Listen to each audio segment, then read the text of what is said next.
Have you ever wondered whether the problems in the world today would exist if we had deeper connection to ourselves, others, and the environment, and acted from that place? Welcome to the Conscious Action Podcast with your hosts Brian Berneman and Kayla Greenville, who believe that connection is the key to taking conscious action as individuals and creating a better world. We are here to raise awareness and inspire meaningful action by sharing stories, knowledge, and conversations with thought leaders and change makers. From sustainability to well-being and everything related to conscious living, our mission is to empower you to be the change that you want to see in the world. Welcome to a new episode of the Conscious Action Podcast. I am Brian, and this time we are just in level 2 here in New Zealand on the lockdown. So that means that we are not in full lockdown. We are restarting to reintegrate into society. There's a lot of different changes that are happening. And for this episode, we have a wonderful guest, Maya, that I'm going to ask Maya to introduce herself. And first of all, thank you for being here and thank you for joining me in this conversation. Thanks for inviting me. I'm looking forward to it. So my name is Maya Nova, and really, I have one passion, and that is to help people become more self-aware. And then that takes different forms. So some mindfulness training plays part in it. Helping people with what I call mental fitness and emotional agility, and it's a process of understanding ourselves and becoming more resilient, more functional, so that we can be happier and that we can have a positive impact on the world and our actions and what we do. Wonderful. Yeah, and I met Maya a couple of times. I don't even remember when or how we met initially, but I always really resonated with. I remember I went to one of your workshops at one of the festivals a few years ago, and I really resonated with it, partly because you were speaking, in a sense, my language.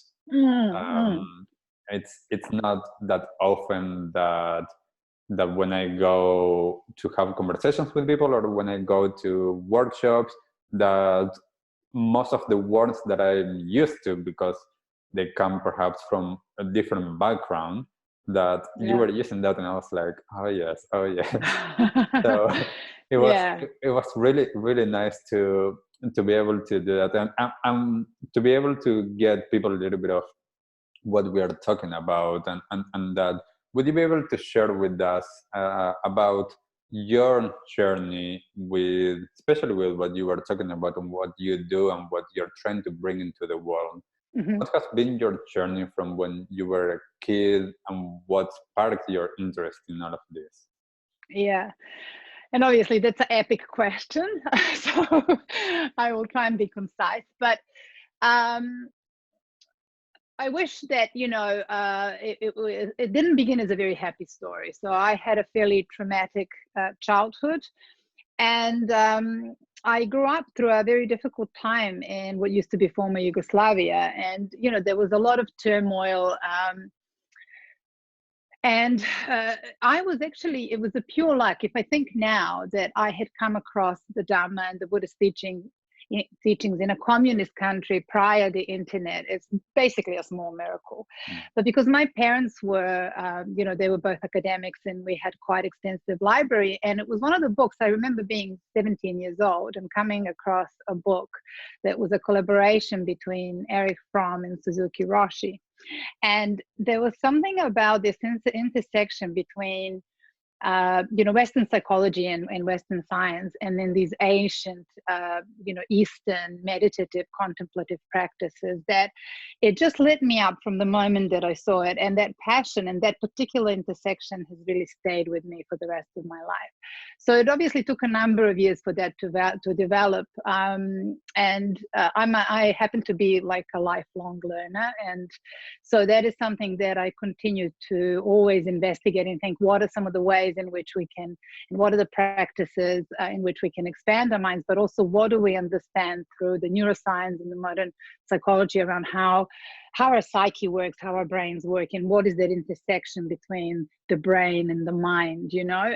So it kind of started me basically healing myself and understanding myself. And as you know, often that process leads us on these unexpected journeys. So when I was in my early to mid 30s, I got very, very deeply into my Buddhist practice and my meditation practice. And so at one point I ordained as a Buddhist monk. And I like to say monk because I think sometimes, my son was asking me actually yesterday, why don't you say nun? And I think it's a bit like actor and actress, why would you put gender to such a thing? It doesn't make any sense. And so it was actually during that time, because this is the type of work that often, the question will be, well, who am I to do this? Who am I to do this work? And so our egos don't, we often think of ego as this kind of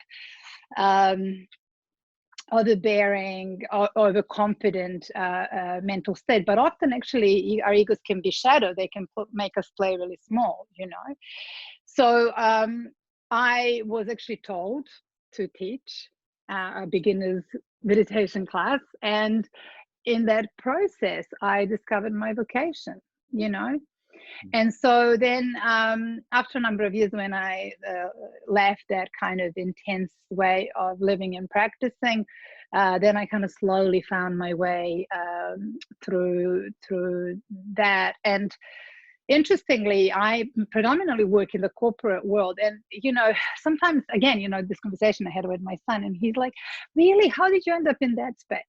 But it was kind of a combination both of coincidence, or synchronicity, you might call it, that one of my early students happened to be Nick Patrick, who was a leadership consultant and is now the head of Center for Creative Leadership in Houston, Texas.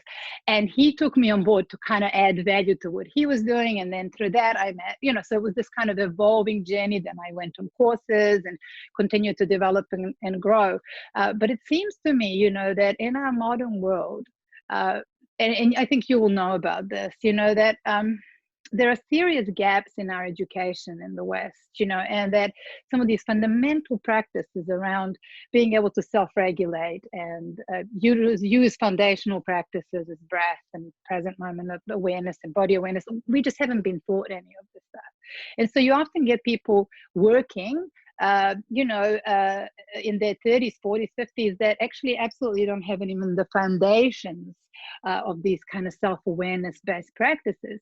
And I really see the workplace is actually providing an extraordinary opportunity for people to tap into this. And especially, in the recent years through the wellbeing programs and the mental health initiatives, I think it's really recognized that that people absolutely need that, need those tools, need the support. And so that kind of ended up being a place where I really felt that I could make a difference and offer value. And so that is where a large portion of my work is happening now. Like, it's from what you just mentioned, there's so much to unpack, but one of the first things that I wanted to touch on, and this is something that actually has been my experience, and I know that the so-called spiritual world or the mindful conscious world that in the last few years has exploded, at least in terms of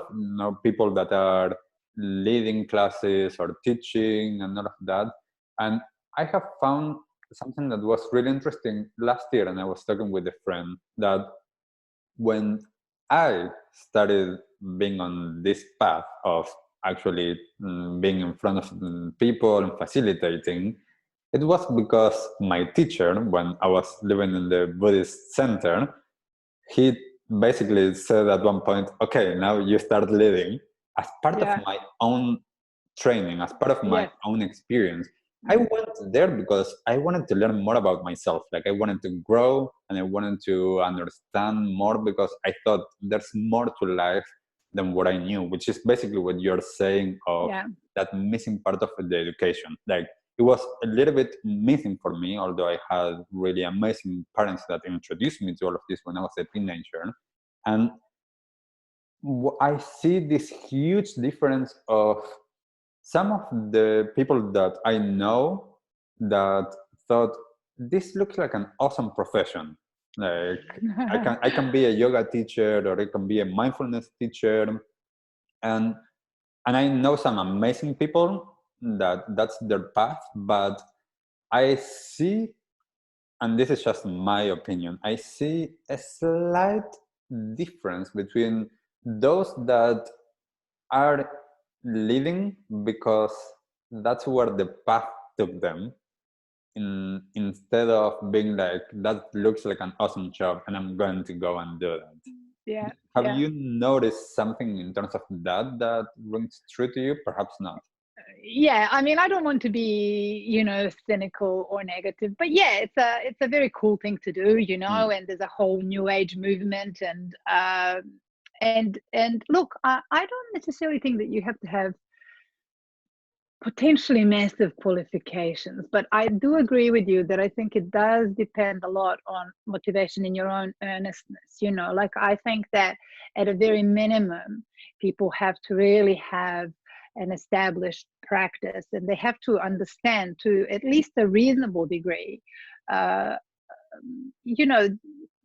the evolution and the impact and the just how these practices work and what are the things that happen. Because how can you lead someone else, if you haven't really gained that understanding? And so we're also talking about thousands of years of lineages that have persisted through time. And I am forever indebted to the Buddhist traditions and the teachings that I have received, because they come from very profound insights and have been proven to be true over a long period of time. And so there's no need to really, in some of these practices, to reinvent the wheel. And when we talk particular about mindfulness-based meditation, which is what I teach, I mean, I am both into mindfulness, and I'm also very, very inspired and guided by Advaita teaching. So, but there is a very close intersection between these two. And so for the listeners who don't perhaps know what this means, there's really, oh gosh, it's a bit hard to explain sometimes, but it's really about understanding of interconnectedness and interbeing, and this is where, in terms of, I know some of the stuff that you guys are doing, and I was really delighted to be on this podcast because of that, because there is an intersection between spirituality and then how we live in the world in a more conscious way. And so sorry, there's a bit of a digression here, but I think that, yeah, ultimately, you kind of have to walk the talk a bit, and you have to have understood things to the degree then that you can help someone else with that, right? So I think that needs to be a prerequisite, at the very least. Yeah. And it's a very, very interesting thing that you mentioned in terms of qualifications, and that in a world where I remember I studied, when I started learning about different techniques and different methods, I remember that I didn't care at all about qualifications, and that my parents were like, I did a training and they asked me, like, did you get a diploma? And I was like, I think so. Like, kind of like, I didn't care about it. But it was the interesting thing about my parents making me realize that for certain aspects of my life, actually having a piece of paper that would say Brian actually studied this or things like that, that it made sense. And in this world, like, for me, it's such a fluid thing, and it's interesting that, like, how much of a qualification do we need, and I think that might depend on where are we working, which type of industry or which spaces we are working, because as you say, like, if you work more on the corporate, and in the corporate there are certain processes and there are certain guidelines that perhaps someone with zero qualifications perhaps wouldn't have the doors open as much. I don't know, it's just different. Well, it's an interesting one, right? But on the flip side of that, these days you can go on a 6-week course, and you can get some kind of certificate that you're now a mindfulness trainer, so it's a very tricky space. And I mean, yoga is much better regulated than kind of meditation and mindfulness. But look, I think these are very new practices, you know, in our world, not in not historically. So I think we will see changes in that space. But yeah, it's a bit difficult to regulate it. Yeah, yeah, definitely. And I wanted to ask you, and this is one of the questions that I asked to all of our guests to lead our conversation into that direction, is what is one unconscious action that you used to take or do that now you look back and are like, oh wow, I used to do that, or what was the breakthrough? What happened there? Yeah, I mean, look, it's a big question, and there's probably so many of them, right? But something that as part of my personal practice and evolution, is actually really being able to spot the limiting beliefs, you know, and change them. Because I know in my own experience, and often I do a lot of, you know, one-on-one coaching, mentoring work with others. It's those beliefs that sit just below the level of awareness that are really informing and guiding our experience in a way that we can't really see, you know. And it's often not until you actually see that and you see. So I'll tell you one, which is so basic and so obvious and so simple. But I used to kind of have this thing that was sitting in the back of my mind, and you know, I would wake up in the morning and before anything even happened, I would kind of think, oh, it's too hard. You know. And so that's happening sort of almost as like, it's an almost non-verbal thing that just is sort of this lens through which now it's very difficult to engage with life, where it's too hard before you even started something, right? But once that kind of came, and this is, I think, where meditation is hugely helpful, and having some kind of reflecting experiencing like journaling, where we are able to hear ourselves think, or being in that kind of a therapeutic relationship with someone else. There is someone is holding space for us, or you know, that where we can actually start to hear those thoughts and challenge them, and realize, oh my God, I actually do think that, you know, and then what would be a more useful, or healthier, or better way to approach this. And when that shifts, it can be life-changing, and in my experience it was. And often, you know, they're often like a really simple, basic lines, like a 5-year-old language, you know, type stuff. And when we change that stuff, then you can really go back and you think, wow, I actually can't even recognize who I am today. Completely different person that functions completely differently, because my mind is not governed by this limiting belief, you know. So that's just one example. I'm sure there's plenty more, but yeah, and that's a great one. And I do believe that for so many people, that limiting beliefs, we all have them, and it's just always, and this is always for me the main thing, is becoming aware. Like, if we bring awareness to our experience, then we can actually work with, as you said, like journaling or meditation or whatever the practice is. How can we do that? And I'm going to use this to talk about what you mentioned before, is how this is missing from our education mostly. What do you think that would actually be super beneficial to change this? Is this something that kids at school should be learning? Meditation, yoga? What is your outlook on this? Well, look, I think that learning foundations of mindfulness practice is not hard. It's well, I should say it's simple. It's not always easy. And the older we get, the more difficult it gets, because, you know, we get certain, you know, neurological pathways well established. The younger we are, the easier it is. And, you know, there is a huge global movement to bring mindfulness. And it is, especially across UK, from what I understand, that there are a bunch of schools who are integrating this. I recently actually ran a 6-week course for teachers in Auckland school who both for themselves, and then to offer some of these basic things, to guide a child to pause and center and develop self-compassion, to just know that feelings are feelings, thoughts are thoughts, to listen to sounds. These are not difficult things to integrate.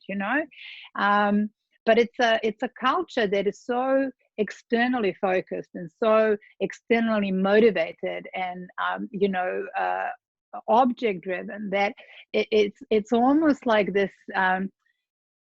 This kind of this shift needs to happen where we turn our interest and our gaze inwards and become a bit more interested. Well, what's happening in me that is impacting how I show up in the world?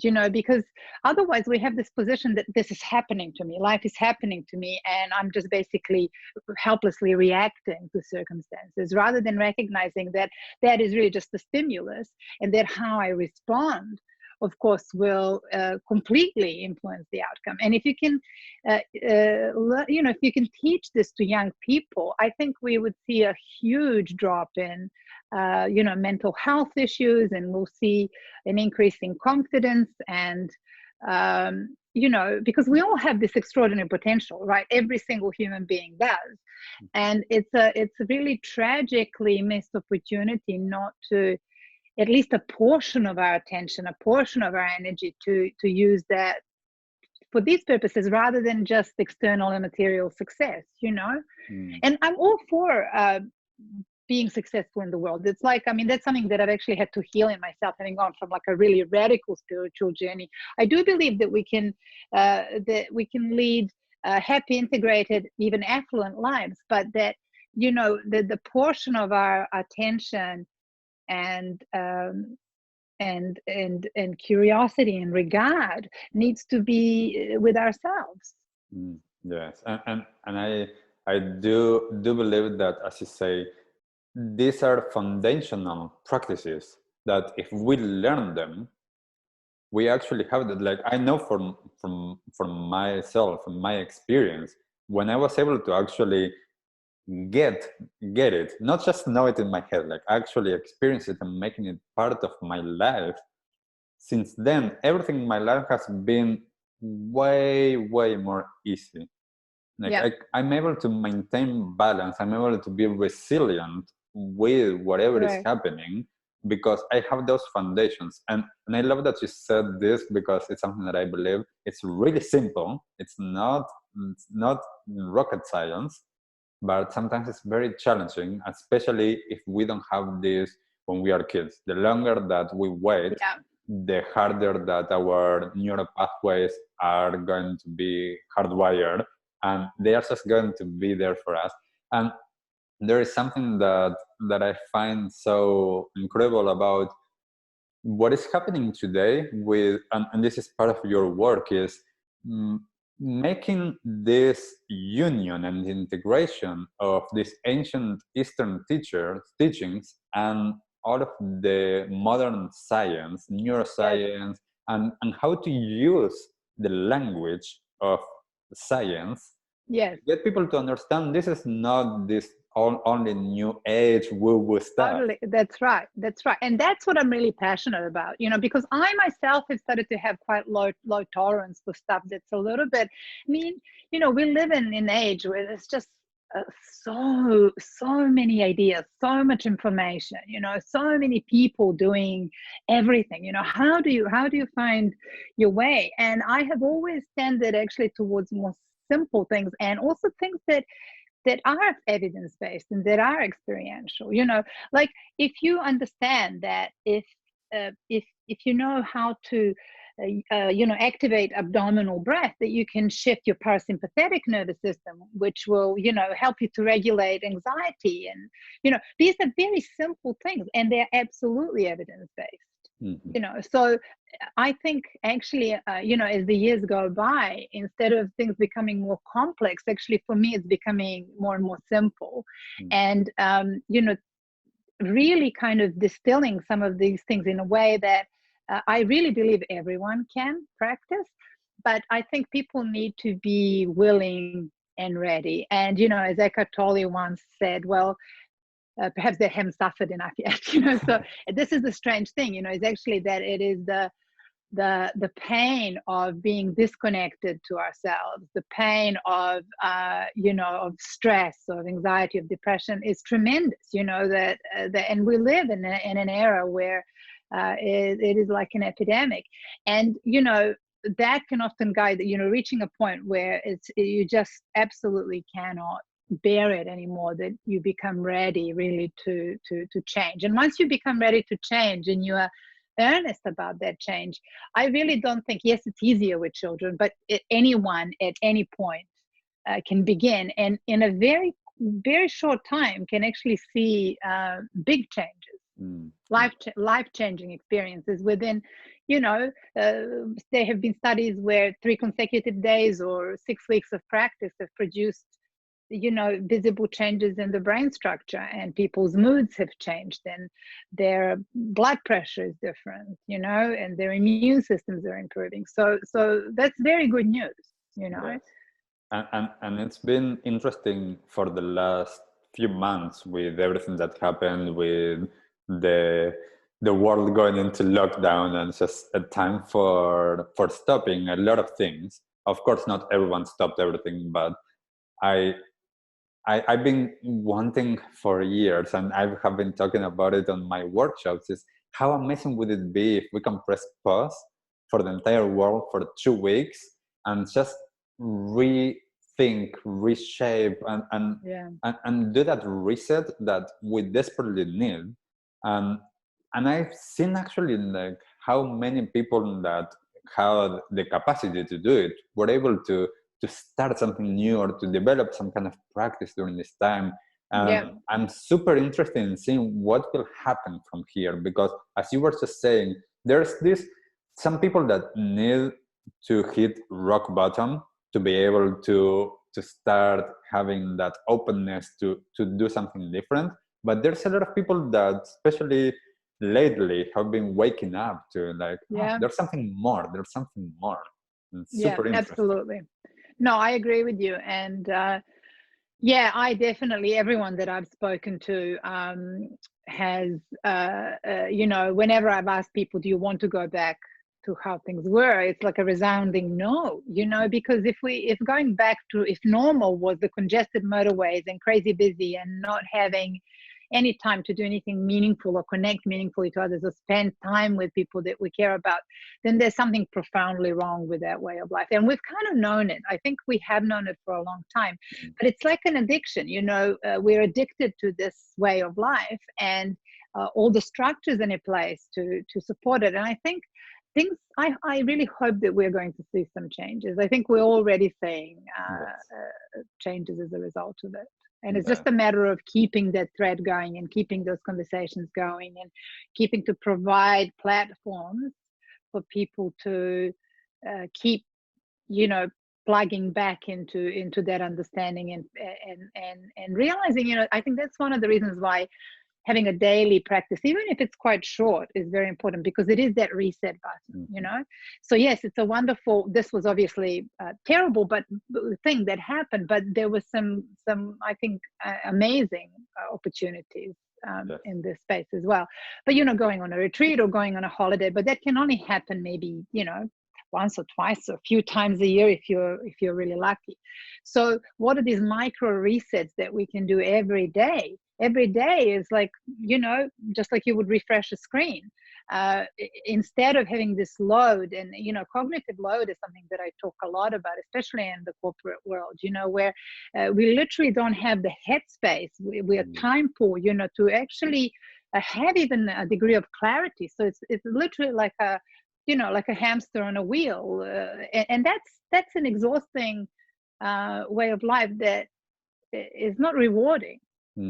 You know, and I think there was something during this time, by slowing down, right? Slowing down and emptying and creating a bit of space, and then you know, really seeing that it's actually the small things that we care about, you know, and to really hold them, you know, hold these simple experiences of what really makes us human and what makes us feel alive. Yes, and it's so interesting that you said that, because a lot of times I talk with my clients about how in some societies, and here in New Zealand, it is the how glorified busyness is. If you're busy, everything is good. And how are you busy? Kind of like that's a positive. And as you Yeah. say, that slowing down and created that space in our heads, in our being. And what, I'm going to put you on the spot here, but what is one practice that you can share, that one of these practices that people can do in their daily life? So, look, I have a whole little toolkit, but one that I think, especially someone who is, say, completely new to this, right? And perhaps, at the beginning, people kind of go, oh, like you said, I'm too busy, or I don't know how to put it in, or I don't know what to do. There are actually some amazing resources out there. And, there's some really good apps. I personally am a big fan of an app called the Insight Timer. There's Headspace. There are all these things. And they're highly intuitive, user-friendly apps. So you could say, well, I have 3 minutes, I have 5 minutes, and I'm feeling anxious, or I want to go to sleep, or I want to focus. And these are search engines. Basically, they're highly intuitive. So there'll be dozens, sometimes hundreds of options, and then it's actually just giving things a go. But on a more simple note, to someone who is absolutely new to this stuff, it's an acronym S.T.O.P that I came across through mindful.org many years ago, and something that I have used over the past decade almost with, and probably most of my workshops, because I think we neglect to recognize that our state can change in an instant almost, right? But it's to do with finding that pause. And so S.T.O.P in itself is a magic word, but as an acronym, S stands for stop, T stands for take a breath, breathe in and breathe out. And there's something, especially when we sigh, it's like, right, a sigh of relief. It's such a good thing to do, right? And maybe we do that 3 times, and then always will observe. So like right now, if I become a bit quiet, I can see a tui singing in my garden. I can notice the raindrops on my window. My cat is sleeping on a couch. Life's really actually magical and good and peaceful, but we are not often present enough to notice, right? And so we don't get the nourishment from that moment. And then always, so P is for proceed onwards. It doesn't have to take all day, right?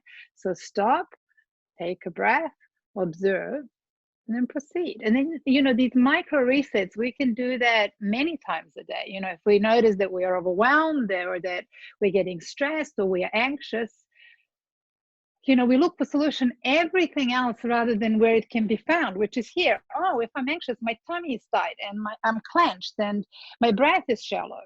If I change my physiology, if I give a bit of a helping hand to my body to relax, to reset my my nervous system, suddenly it's a different moment.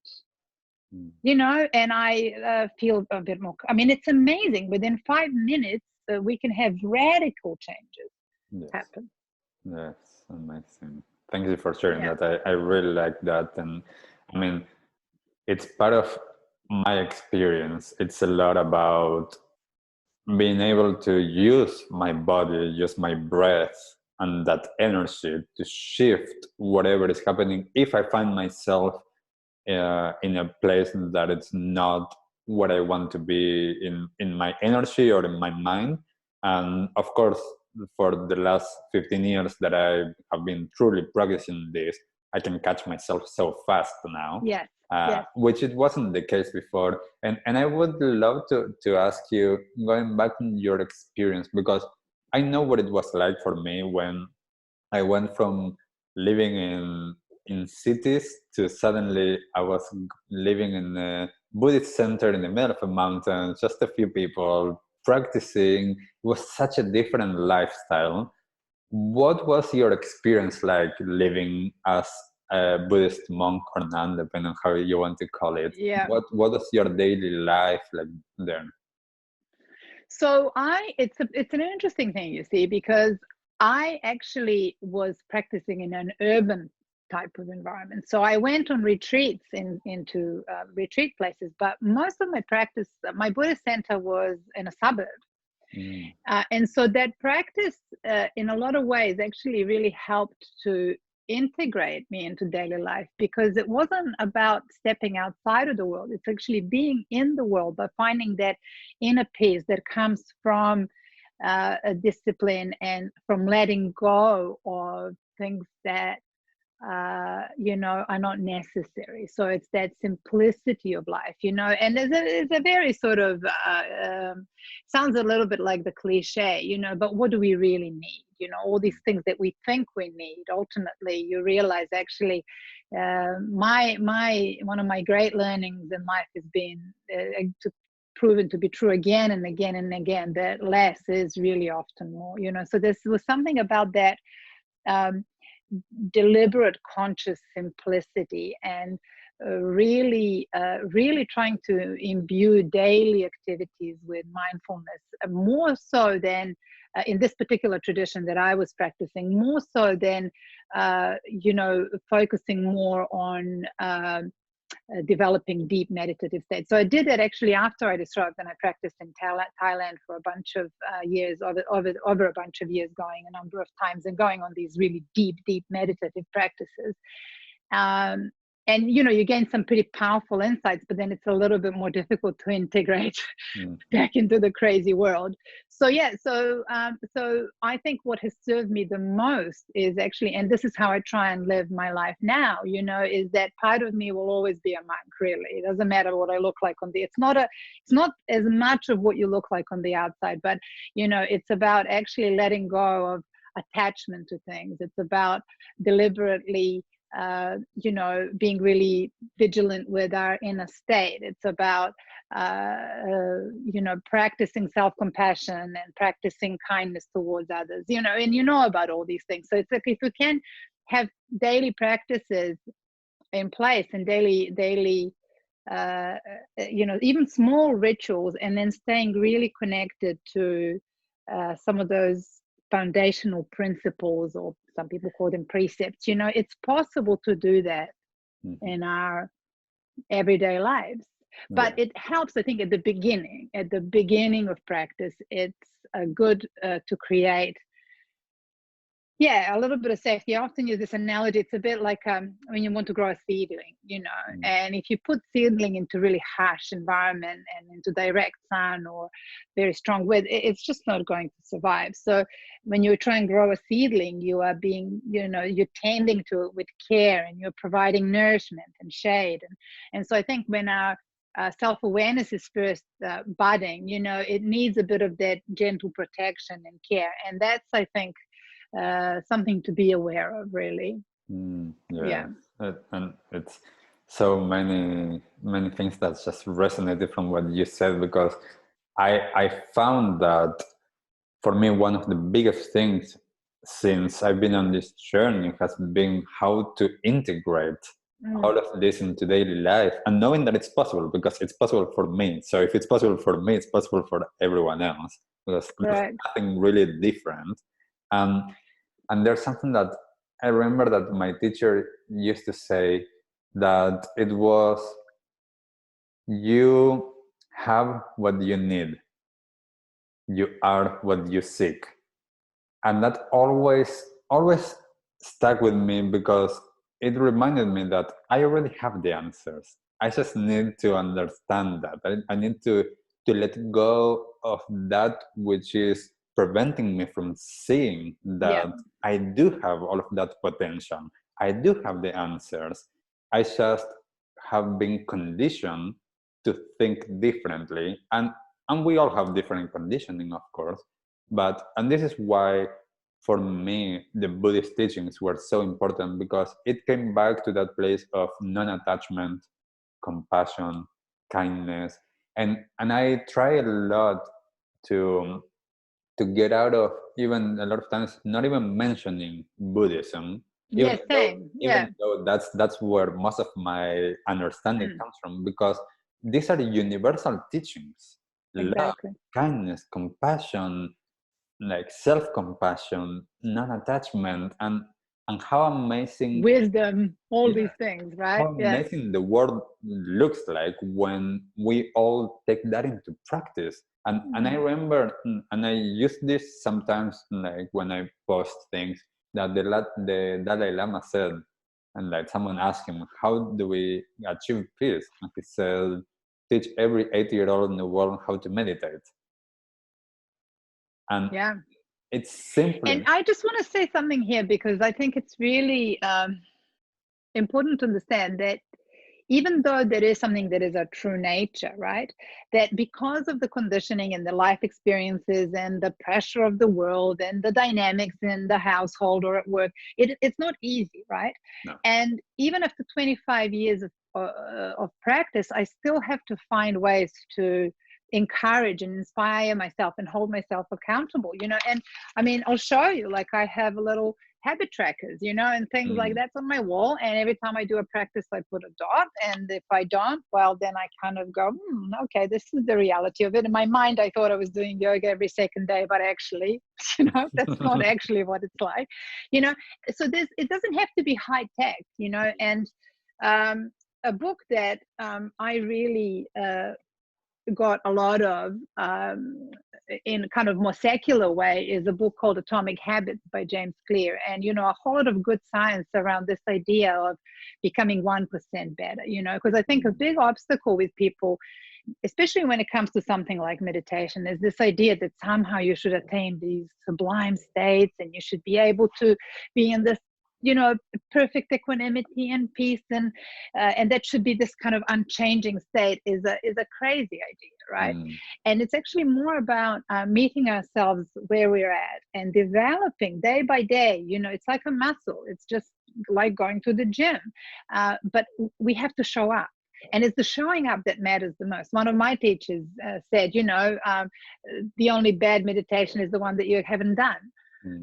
You know, so it's that, you know, starting small, getting the foundations. I mean, finding a good teacher is helpful at the beginning, but even with apps, one can make some progress, you know, quite a long way. And then when the opportunity arises, then perhaps going on a retreat or taking a course, and there's amazing online stuff happening. I mean, there's some world-renowned teachers that have been offering stuff for free or for not very much, you know, over this period. So there really isn't an excuse that this can't be done. It's just a mindset shift.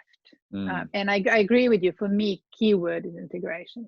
Yes. Yeah. And I'm so glad that you brought this up, because the practice, every single day, like it doesn't stop.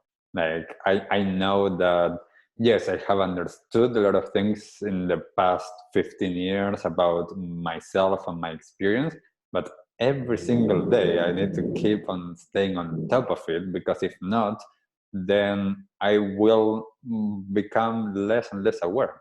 Well, we revert to the default. And you know, we in our brain we have the default network system, and that's kind of, you know, what our brain does. Our brain is constantly optimizing and is going, you know, finding the path of least effort and habituating. And so you know, 45% of our daily activities are habitual, and they often are unconscious. You know, so how do we bring it into consciousness? By paying attention. I mean, it is that simple, really, right? But we live now in a state of continuous partial attention, and then, you know, with screens, our attention spans are dwindling, and I think it's a problem. You know, in an age when we really need our creativity and we need that ability to think deeply and to do meaningful works, if our attention spans are so short and we are so time poor and compromised, then where are we going to find the discipline and the cognitive power to actually just be in that inquiry and be in that place where we do our best work? There's a really good book. It's by Carl Newport. It's actually somewhere behind me, called The Deep Work. And, you know, he is very much talking about this, you know, especially in an age of AI, where a lot of, you know, task-oriented work will be done much better by intelligent machines than us. You know, that ability to use our creativity, to focus, to solve complex problems, to respond creatively is vital. And if we can't even focus, it's a problem. Yes, and touching on this, and you being a mom, how do you see this new generation, and like especially what was your experience of being a mom? How were you able to bring some of these teachings into your kids' life, and how can other parents perhaps do that? Yeah, look, and it's an interesting one, really. So my kids are now 18 and 20, and sometimes we sit down and we have these conversations, because I haven't, especially when you're so deep into your practice, you don't want to be one of those militant parents that are, putting them in line. But what you realize, especially like I said, now having those conversations and watching the way my kids are and how much of this they've actually integrated into their lives, is because they grew up with that particular mindset, that there's a way of approaching life that requires a bit more awareness. And that's like my kids, when they were little, I remember this, because they grew up in a Buddhist center. And I remember when my son, he was 5.5 years old, and he went to school, and his teacher was this lovely young girl, and he really liked her. It was all nice. And then out of the blue, she just went like this, and she killed a spider in front of him. And he was so horrified that he actually peed his pants, and he had to be taken into the principal's office, because in his world that never happened. He couldn't comprehend that you could willingly kill another creature. Now that is obviously a bit of what appears in our world to be an extreme view. But is it really? Do we, if we don't have to harm other creatures, why do we do that? Why we think that it's okay? And so I think some of these things come through just holding certain principles and living them and breathing them, and then kids just kind of follow our example without necessarily even realizing. And that can be good and bad, right? Yes. So the more self-aware we are and the more conscious we are as parents, the better. And then of course we also have to be compassionate and know that nobody is perfect, and that we will work it out. And in that sense, I think it's actually something that has served me well in my relationship with my kids. And we're still really good friends, and we hang out and we go to festivals and we travel together. Is also when you do make a mistake, being able to say, look, I screwed up, I'm sorry, or I actually don't know. Yes. I haven't done this before. Even though I'm a parent, I'm still learning how to do this, and maybe we can work it out together. So there's a kind of like a self-awareness and humility, and really kind of something that I've always done is really seen the potential of my children. And it's what it kind of inspires me in my work with people in general, is that I really, really believe and see this tremendous potential in human beings. And I think when we relate to each other from the point of view of shortcomings, that you should be like this and you haven't yet done this. And of course, as a parent, you have to do some of that, and it's our job to do that to an extent. But sometimes, if the discipline becomes too harsh, we actually forget to mirror to our children like you said, that we're already enough, that we've actually got everything here, and that it's kind of more of a nurturing role, I feel, to hold that space and to nurture the potential in these young people so that they can blossom and be happy and be free, and in that process also find their path and make a contribution to the world. Yes, and I know from my experience with my parents that I remember one of the biggest things for me has been looking back and seeing the openness. And yes, of course, they weren't perfect. Like, they were working on themselves. They were trying to figure themselves out as persons as well as parents, and how to deal with, we were four, so like how to deal with 4 kids. And one of the biggest things that that I'm really grateful for the parents that I have is that they encourage me to be me, to go and follow what I wanted to follow, and not comparing myself to my siblings or with anybody else, and be like, okay, like, what is it that you want to do? What is it that you want to achieve, and how do you want to experience your life? And to be able to allow me to do that, and to support me as much as possible. And one of the things that I know is that I left Argentina, and that must have been, and in the moment I didn't realize it that much, but that for my mom, especially for my parents, it's a big thing. Like, your kid is leaving, and how to allow that Yeah, for the for bird to leave sure. the nest. Yes. And I'm actually just going through that. My daughter has just gone down to Wellington to study this year, and you do as a parent, there's a beautiful poem by Khalil Gibran, where he says, your children are not yours, you shoot them like arrows and you have to release them. And yeah, it's a profound process of letting go. And I think as parents, often we come as close as we possibly can to unconditional love, which is loving someone and wishing their happiness rather than what's in it for me. And so there's a tremendous amount of letting go that happens, Yes. Yeah.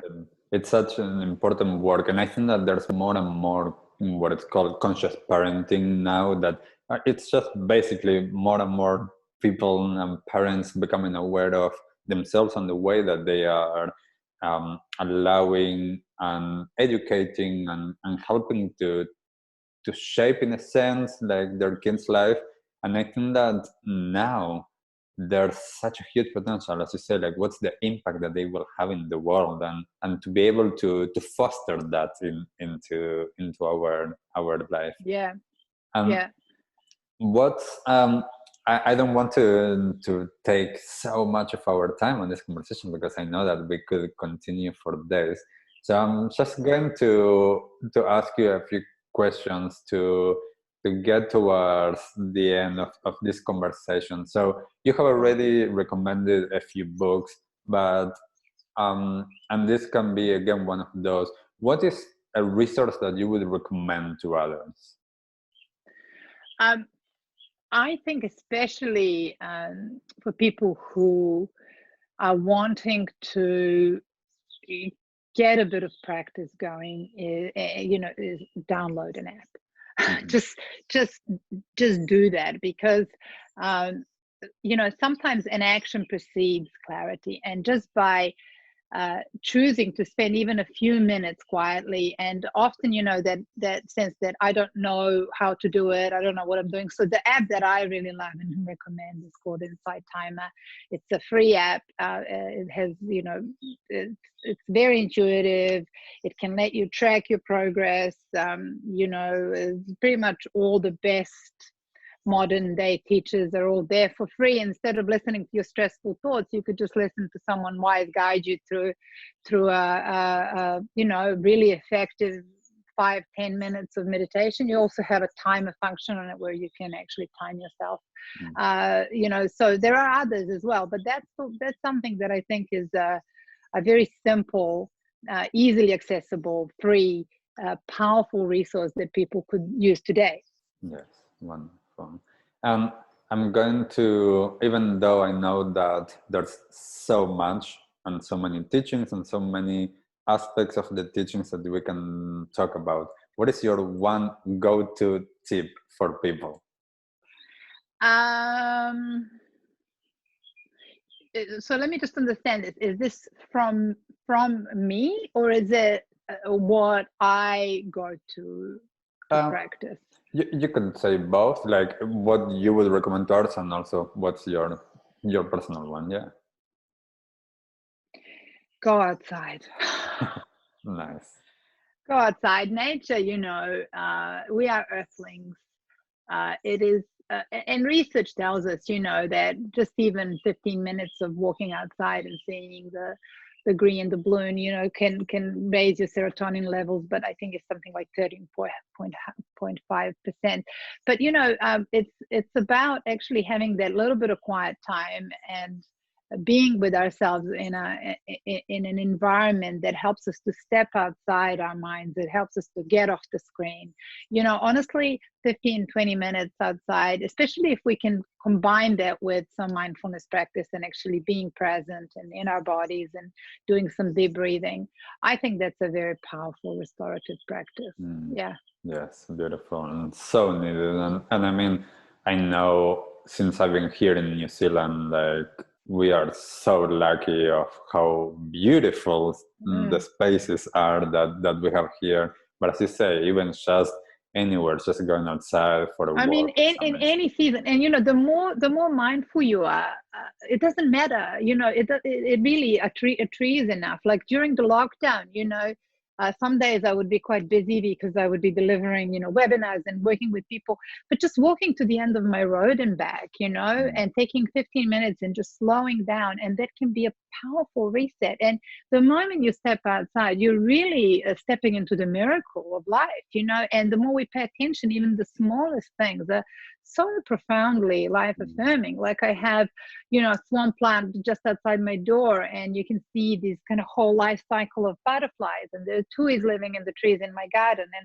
And during the lockdown, especially, just seeing people actually doing that more, coming outside and going for walks and sitting on the curb and talking to a neighbor, and the kids riding bicycles. I think this is something that is so healing and so needed in this world. And I hope that we continue that. I really do. I mean, I have already noticed everyone back in cars, which breaks my heart a little bit, but that we will at least increase those practices and really begin to recognize how restorative that is, Yes. So like I do think that there's so much that we are going to take from this time forward. And of course, we're going to revert back as a society to what was normal, but we're going to learn so much. And little by little, I do believe that we're going to start incorporating it into our daily life. Yes. Yeah. What is your latest kind of act of kindness, like something really small? Like, what was your last act of kindness? Well, something that gave me an enormous amount of joy was when I run a very, very small group, meditation group that I don't advertise. It's really literally between 5 and 8 people, and it's very intimate, and we very much love each other's company. And when we couldn't sit any longer, I thought, look, this is something small that I can do for the world right now. I'm just going to open it up and invite everyone, and no payments, nothing, just because, just really as an act of kindness and love and contribution. And that has, as often is the case with acts of kindness, has given me so much nourishment and joy, and it's been a truly wonderful experience. And many of my friends or some of my clients from years ago that have moved away are living in different parts of the world, people who've come randomly from different parts of the world, and then also the community, that's kind of close community, and it has been a really wonderful thing. So sometimes, when we give, what we receive back is just tremendous. Beautiful. And I have seen so much of this kindness all throughout lockdown. Like I've also been able to offer my classes for anybody that wanted to join, and whoever wanted to donate because they could. Like I gave them that opportunity, but whoever just needed that, then awesome. And it's so nice to be able to, as you say, like to get that back, like receiving. Because that balance of that giving and that receiving it's an amazing thing. And it could be, sometimes it's the smallest things, like now that we're back in our cars, to just be gracious, to slow down a bit, let someone come in front of you. It could be that much, but it's a very different state to like, no, I'm going to get there first, and so I think sometimes just that little pause and then regard for someone else, and then that little act that says, hey, have a good day, a smile. I mean, anything. It's so beautiful. I'm going to ask you And this could be a very hard question. What is one thing that you wish the world knew, or people in the world knew? I tell you, I'm going to go all out. I'm going to go out and say that we're one. You know, I think this orientation of separation, us against them, you know, separation from each other, separation from nature, separation from different factions in politics. All, you know, if we could all realize, you know, that actually all of that is illusory, and that at the heart of it we're all already together and we belong, and that you know, if we could collaborate both in terms of, you know, individual and within our communities and globally, we could make an enormous difference, you know. And it's actually us being that myth of separation, I think, is what's causing pretty much every other conflict and misunderstanding. So yeah, I think that would be the one thing. If we could magically all wake up tomorrow and realize that we live in this interconnected universe in which there's no separation, I think all of our problems would cease. Yes, so well said. I do believe that, and it's such an incredible thing to be able to experience it, at least in glimpses, actually. Yes. That there's no separation, like with, as you say, like going outside, going to nature, and have even a split second of understanding that there's no separation between me and those trees or like the ocean or whatever it is. It's such an amazing feeling, and then I can like understand, like, oh, there's actually no separation. Well, this is also then where our neurosis and our fears and our anxieties and our all of that starts to fall away, because we're all, you know, already everything is okay. Yeah, but you know, like you said, that can be a very deep and profound realization, but it can also happen in these moments, and sometimes, you know, a moment of recognizing that can actually change the direction of our lives. Certainly happened to me. Yeah. Yes, beautiful.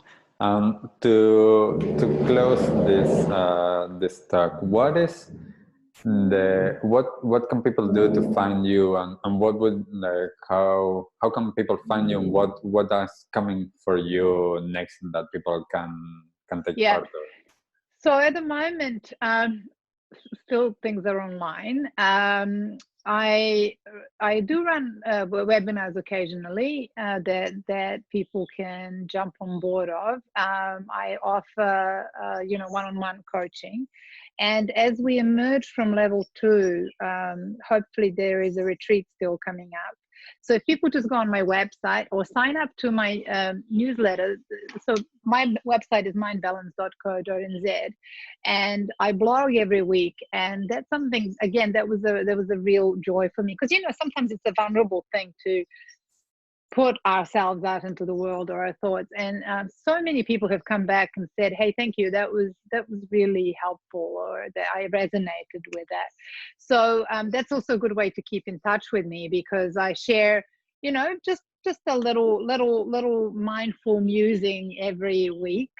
But also as a footnote, usually there's, like, if there's retreats coming up, or there are events, I'm actually having a pipeline.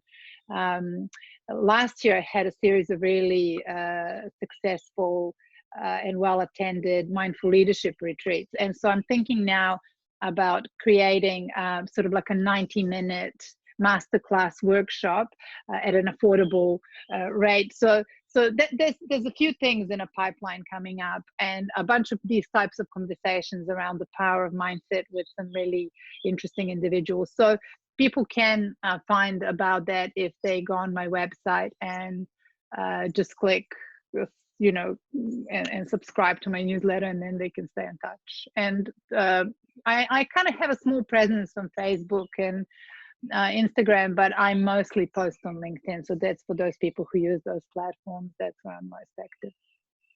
Beautiful. So that's mindbalance.co.nz. Correct. Thank you so much, Maya, for taking the time and sharing your wisdom with us during this podcast. I'm looking forward to being able to share more in the future and having more conversations like this with you. Yeah, likewise, Brian. Thanks so much for inviting me. And it's been a very lovely speaking with you. And yeah, thanks for everyone for listening. I hope it's in some way sparked some curiosity or some interest.